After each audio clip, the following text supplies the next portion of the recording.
Sabe, quando a gente mergulha no simbolismo da maçonaria, especialmente no grau de mestre maçom, a gente percebe que tudo gira em torno de uma grande perda e de uma busca incansável. Mas e se aquilo que foi perdido não puder ser encontrado do jeito que se espera?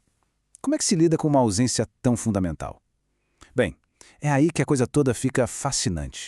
Essa é a pergunta de US$ 1 milhão, né? Depois de todo o drama ritualístico de Han Abif, a palavra sagrada de um mestre simplesmente se perde. E no lugar dela, o que a gente encontra não é uma nova palavra, mas sim um conjunto de palavras que juntas guardam um segredo ainda mais profundo sobre o ciclo da morte e do renascimento. Então, o nosso roteiro de hoje vai ser o seguinte. Primeiro, vamos entender quem são essas palavras substitutas. Depois, a gente vai decifrar o que cada uma quer dizer, a palavra da decomposição e a palavra do renascimento. E juntas, vamos ver como elas criam uma fórmula poderosa de regeneração, que leva, no fim, à ideia de se tornar a própria palavra viva. Ok, para começar, o mais importante é sacar que a solução para a palavra perdida não é uma troca simples. É algo muito mais engenhoso. É um conceito duplo, onde duas palavras que parecem ser o oposto uma da outra, na verdade trabalham juntas, tipo o dia e a noite, sabe? Para criar um todo completo. E é no terceiro grau que essas palavras sagradas aparecem para preencher aquele vazio.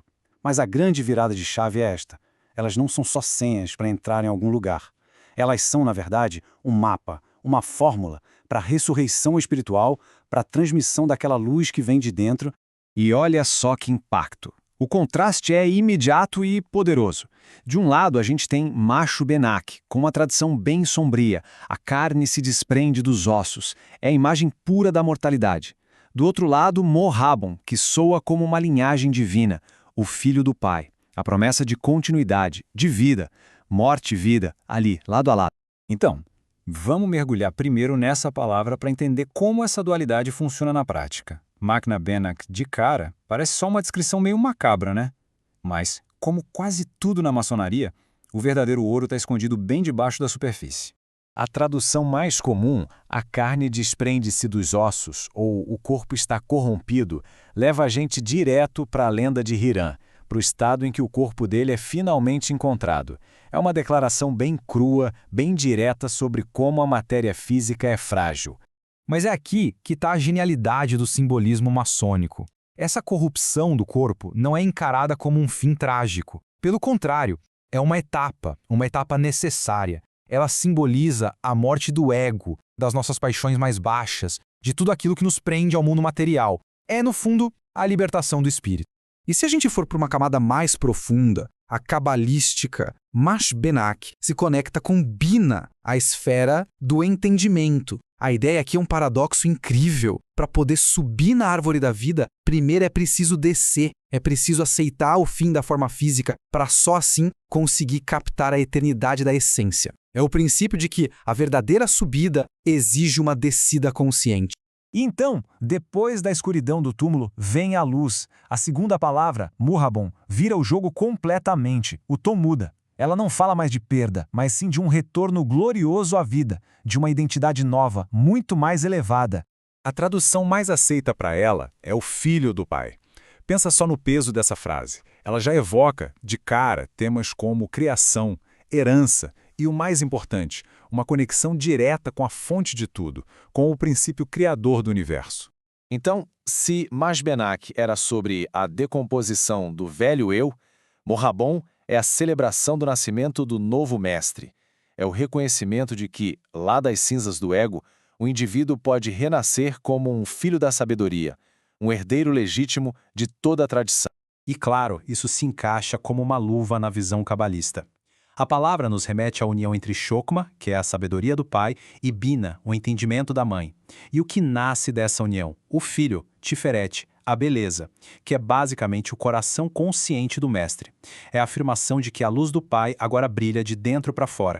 Certo, agora que a gente tem as duas peças do quebra-cabeça, a gente consegue ver a imagem completa se formando. Mashbenak e Morhabon não são opostas, não são inimigas. Elas são, na verdade, os dois lados de uma mesma dança cósmica. E juntas elas formam uma verdadeira fórmula para regeneração.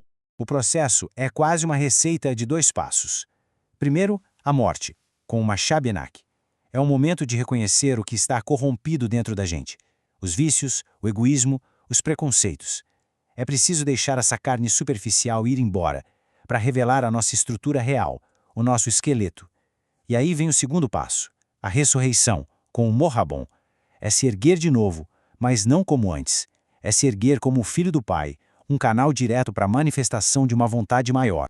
E tudo isso nos leva à conclusão final, a mais impactante de todo esse caminho. O objetivo aqui não é só entender essas palavras, é vivenciar essas palavras a ponto de uma transformação completa do ser.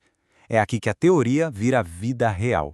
Resumindo a ópera, Mashbenak representa o luto, aquele luto necessário pela perda e pela aceitação de que a matéria é passageira. Em contrapartida, Morhabon é a pura alegria de encontrar a palavra não mais em um lugar externo, mas pulsando, viva, dentro de si, através do espírito. E assim a gente chega no ápice de toda essa jornada. Depois de passar por essa morte simbólica e por esse renascimento, uma verdade absoluta emerge. O mestre maçom torna-se ele próprio a palavra viva. Então, a grande lição é esta. O objetivo final não é saber a palavra, mas sim se tornar a palavra. A busca não termina quando se acha um segredo lá fora. Ela termina quando a pessoa que busca se transforma na própria personificação daquilo que ela tanto procurava. Isso, claro, nos deixa com uma reflexão que vai muito além de qualquer ritual. Uma pergunta que serve para cada um de nós. O que na nossa vida precisa ser deixado para trás, precisa se decompor, para que um eu mais autêntico, mais verdadeiro, possa finalmente nascer?